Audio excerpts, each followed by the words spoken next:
coverage of the 1999 SCCA Valvoline Runoffs is being brought to you by Valvoline. You can always tell the guys who use Valvoline. It's also being brought to you by Toyota. Get the most out of your day, every day. Beautiful fall colors and some great racing is what greets you every year when you come to Mid-Ohio in October for the SCCA's Valvoline Runoffs. And we have certainly seen some of the great racing with that. Let's go back down to John Bizignano. Biz? Well, April Jacques, who is one of the two females in GT2, who just finished a race. This is your first runoff, April? Second runoffs. And you had a great run, didn't you? You told me that you were having more fun out there than you've ever had before. Definitely. It was the best race I've ever drove. I drove harder than I ever have. Even made my fastest lap. Well, congratulations on that, but a little bit of mechanical problems towards the end. Yeah, we believe we blew a head gasket, and I had problems with the MSD box. I had to switch over. We're not really sure what happened, but really killed a lot of my horsepower. April, I've got to ask you, I mean, you look like you weigh about 100 pounds. GT2 is a real performance class. Isn't it tough to actually just drive one of these heavy machines out there? Well, I started in GT2. I love it. I couldn't even imagine going to anything else, and it's a lot easier than you think. And what are you going to be trying for next year? Trying to come back again next year and see if I can get up in the pack even further. Well, congratulations on a great day on your second runoffs. Thank you very much. Yeah, she's a pretty remarkable story. She got her competition license at age 16 years and 1 day, and as a matter of fact, she, for a brief moment, held a national competition license before she even turned 17. Her first year was a pretty eventful one, and a great story, and another runoffs for her. Just a great job for April Jacques. Great story there. Now, again, we talked about the number of... My name is April Post. As a teacher, I worked for 10 years in Flint, Michigan at Carmen Ainsworth High School. I did that, and then I got married and moved down here to Ohio, and now I teach at Firestone. I went to Mott Community College for 2 years, transferred to Central Michigan. I did my bachelor's at Central Michigan University, and then I did a master's in history at Michigan State. And I just got my certification for business in Ohio at Kent State University. Always been a horseback rider. So I started riding when I was 5 years old, and that's kind of all I ever wanted to do. Been riding ever since. So is that racing horses, showing horses? Showing horses, riding and showing horses, yeah. Never raced them. No, I didn't get into racing until Dad started racing when I hit 13. It was when Dad actually got his first car and started running at Waterford. A year and a half later, I was issued my novice permit the day after my birthday when I turned 16, and it was the first year they allowed 16-year-olds to race. For a while, I don't know if I still am or not, but for a while I was the youngest person in SCCA history to ever be issued a novice permit. And I actually was on track running my first driver's school 2 weeks after my 16th birthday. I kind of started racing about the same time I started learning to drive cars at all.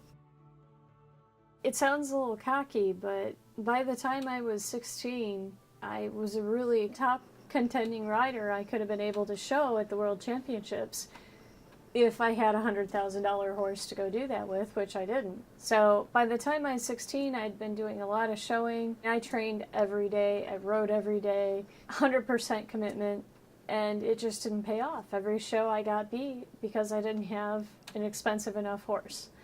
And so by the time I was 16, I was just sick of showing. I was sick of judges. You know, I was sick of going out and being the best rider in the ring and losing because I didn't have the right connections, the right horse, the right trainer. Lo and behold, that's when, you know, Dad started racing, was around the same time. And you own a race car, you cross the line first, you win. Nobody takes that away from you. You don't cross the line first and they go, oh, we're going to give it to third. I was really drawn to the fact that I could go out and win, and nobody could take that from me. You know, you finish first, you're not cheating, you win every time. Formula One's a little bit closer to what we do. They run the same kind of courses we do. We run what's called a road course. When you run NASCAR, what most people are familiar with, it's an oval. You have 4 corners, straightaways, and that's it. Our tracks tend to be much longer. Most of them are 2.5 miles long on average, 13 to 15 turns. There's hills, there's blind corners. There's a lot of difference in terrain. And then we also race in the rain. So a lot of, like, NASCAR doesn't run in the rain. Most drivers don't like rain. I like rain. Word got out pretty quick that I raced cars in high school, but I was very quiet about it because I started out in a four-door Cavalier. It's pretty hard to be a badass in a turquoise four-door Cavalier, circa 1985. It was slow, but it was really fun to drive. It actually handled really well. It was probably one of the most fun cars I've ever driven. And then after that car, I had the one that I really did it, and the one I took to the national championships twice was my Datsun 280ZX. That was a cool car. GT2, so it was fast, has straight six with 3 carburetors on it. That was kind of the first one I actually got to show off. After that, I got my Spec Racer. It's a blast. They're a pure race car, they're tube framed. It's all purpose built, whereas like a Mustang or a Datsun was originally made a street car, this was made a pure race car. It was meant to be a race car. Honestly, we don't have speedometers in the car because it's not important. You have your oil pressure gauge, you have your temperature gauge, you have your tachometer so you can see what kind of revs you're turning so you don't overturn the engine. The last thing you need to really know about is how fast you're going. So we never had an official time in it, but the Datsun should have been able to do maybe around 140, 150, but the Spec Racer's around 135. Is what they've been clocked at on a good long straightaway. Straightaway speed isn't scary, it's not exciting. But when you're going through a corner and you got 6 other people, you got 2 people in front of you, you got the guy next to you, you got 2 guys behind you trying to pass you, and you're all within a couple feet of each other, and you're doing like 75, then it gets exciting. You're trying to carry as much speed as you can before the car spins off the track and crashes. You want to be right on that edge of control. You got to push right to that point where it's going to break loose and things are going to go wrong, but that's where you're fast. This is my pride and joy. This is my brand new helmet. It's all carbon fiber. We'll be running in this year.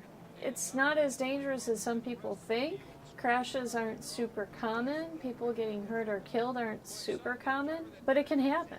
I've had friends killed at the racetrack, and it's always kind of in the back of your mind of what can you do to lower the chance of that happening. I don't always have a lot of money in my cars, but I always put a lot of money in my safety equipment. You want to be able to walk away at the end of the day. Morbid, but you got to think about it.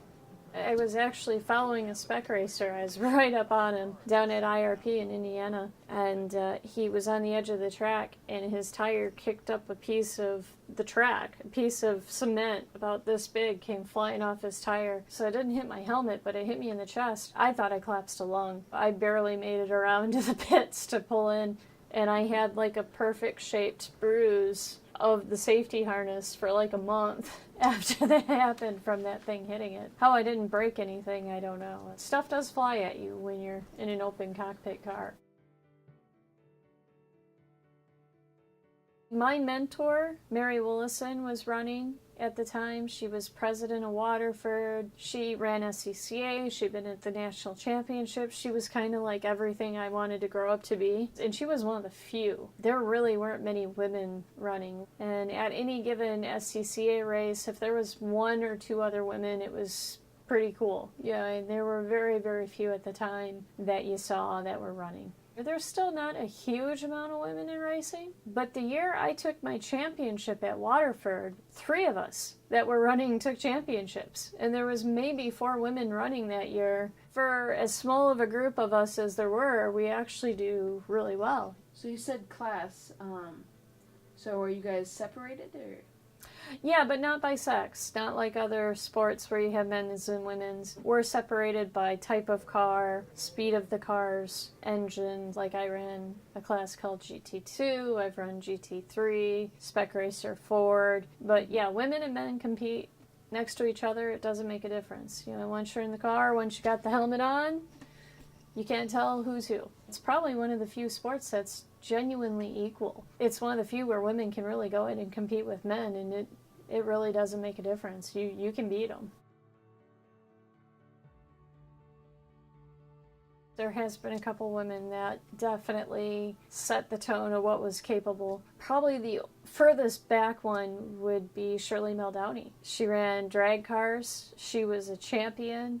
I actually had the opportunity to meet her, and she's one of the single toughest women I have ever met in my life. People say I'm confident. It was like, I wouldn't mess with Shirley Baldelli.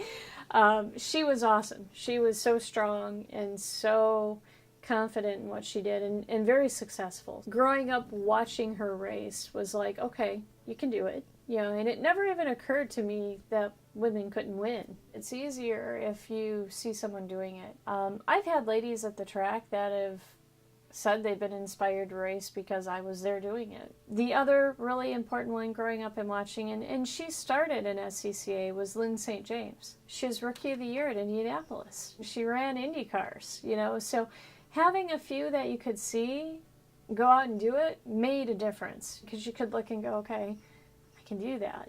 You got to have that. You can't go out and win anything in life. You can't do it if you don't think you can. You can be confident to the world, but if you don't genuinely believe yourself that, hey, I can go do this, it's not going to happen. And especially in something like racing where hundreds of seconds count. That little bit of doubt can be enough to keep you from a championship, to keep you from a win. So you have to have the confidence that, hey, I can do this. And definitely seeing them helped. But probably the biggest influence, my biggest mentor, especially starting out, was Mary Willison. So she, like I said, the drivers respected her, you know, and she was one of the drivers. She wasn't that girl driver. She was one of the guys, you know, and she was very successful. And seeing her really made me think I could do it, especially going into a sport where I was 16 competing against 40 and 50-year-old men, you know, and it was a little overwhelming. And sorry, Mary died at the track. She died in a race car. So, yeah, that was a little rough, you know, because you see her doing so well, and then she dies, and you kind of look at it and go, that could be me, you know, and it makes it hard to get back in the car. You know, I mean, what I try and tell people, you have to be willing to understand, you don't just get in a car without really understanding what you're getting into. That's why, you know, you lose somebody like that. It's a fluke accident, you know, and she got hit by another car. It should never happen, but it does, you know, and it's life. But you got to understand when you get into stuff what you're getting into, you know. I still get back in, you know, it's worth it. It's still worth it. Sorry.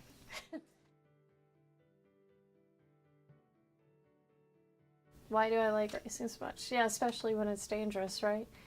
Well, one, anything worth doing is usually dangerous. So, honestly, it's like the whole universe feels right when I'm in a car. It sounds really weird, but when I'm racing, I'm like the perfect version of myself.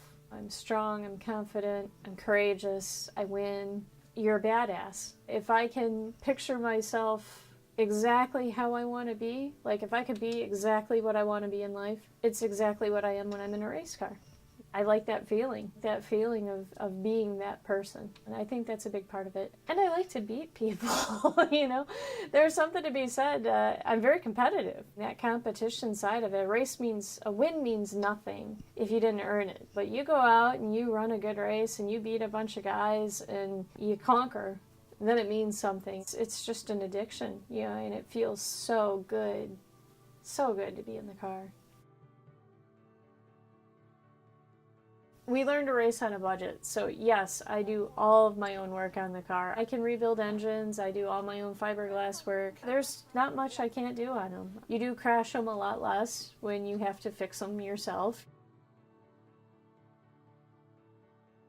People don't realize how much physical effort goes into being in a race car. One of the weaknesses women do have, at least I had, was upper arm strength. If you ever watch NASCAR, the wheel is like right here. You have leverage. It's easier to steer. In a spec racer, your wheel's way out here. So you can kind of imagine if you had 5-pound weights and you're doing this for 45 minutes with 5-pound weights. It's very physical. I do a lot of boxing to actually build up my upper arm strength so I can last 45 minutes in the car and still be strong. I'm not worn out by the end of the race. So, and other than that, I do a lot of horseback riding. Saddlebreds, you're up and you're moving around and it's very physical. Yeah, my guy, when he gets going and he's cranking on the bit and I'm holding him back, it's great work, yeah, to get yourself into shape. Yeah, I did really good kind of right out of the bat. The second year I was racing, I won a dual regional championship. I won for GT3 and I won for Spec Racer. The following year in 1998, I made it to the national championships. I finished 15th. And in 1999, I made it again. I got my pro license 5 years after I started racing, and so I had that for 3 years. Right up until I broke my foot, I was having really good success in the car. I had a few people looking for sponsorships. There were some good opportunities leading up to that. When I broke my foot, I was actually qualified for the national championships in Spec Racer Ford. I was in 8th place, and you had to be in the top 10. But yeah, after I broke my foot, it was a couple of years of rehab. I could hardly walk on it. Some of those opportunities that I kind of had dried up. Yeah, and when you aren't in the car and you aren't running, you lose those. Well, this year I'm going to run Waterford, run the full season there, just get back in the car, get back into shape. It's been a few years since I've run. Eventually national championships again for sure. Top 10 at national championships would be really cool.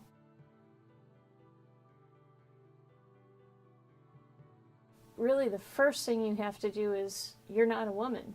You're just another driver. Like I said, once you get that helmet on, once you're in that car, it doesn't matter. So you can't think of it that way. You can't think of it's us versus them. It's you versus everybody else. You know, it doesn't matter if it's a girl or a guy. I still want to go out and beat them.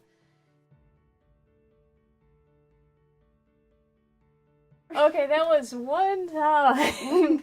I couldn't help it. Every once in a while you gotta just screw with people, you know? No, that was one time. It was raining too. I was getting ready to go out and I was kind of waiting to decide if I needed rain tires or not, and it's not letting up, so I'm like, crap, I gotta change tires. So I'm out in the rain, I got my raincoat on, I'm just getting ready to start, and it's wet and things aren't going well and I'm annoyed. And I don't even know who the guy was. The guy just kind of came walking by and he's like, oh, is he making you change tires? And for a minute I thought, no, you idiot, it's my car. And then I thought about it for a minute, I went, yeah. And he ended up changing all 4 of my tires for me. So I still checked him to make sure he did it right. but yeah, so I got him to change my tires and never said a word. And the next day he was at the track again and he happened to see me lined up on grid getting ready to go out. And he's just like, oh, it's like, you know, you kind of had it coming. And he's like, yeah, I guess I did. It's like, you never asked me if it was mine. So, yeah, no, it's you gotta mess with people every once in a while. It makes life more interesting. I wish more people would race. You know, and the numbers are going down. Not as many people are running as they used to. When I was in the national championships, which was in 98, 99, it was kind of the heyday. It was on national TV live. You had the cameras there. You had huge crowds. There were lots of cars running. There were big packs of racing. And it was exciting. It really is fun. I think if more people actually tried it, they'd enjoy it.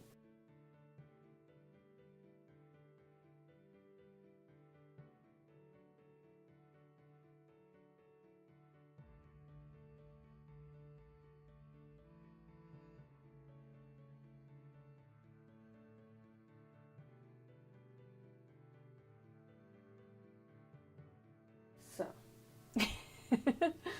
Yes. the elephant in the Danica Patrick. Hey, I give her props, man. I'd like to be where she is right about now, so what about her? I don't know anything about her. Say, any woman that can run Indianapolis has my utmost respect. I mean, she made it happen, so anytime I see women out running in professional racing, I think it's awesome. So yeah, it's a good thing. She's done well. So you're at a stoplight and she's in the car next to you. Who wins when that thing turns green? Probably her, because she's probably going to have the Ferrari, and I'm going to have like the old rusted out Escort that I'm still driving around. True. I don't have any hate for Danica. I mean, I'm not going to put that in anyway.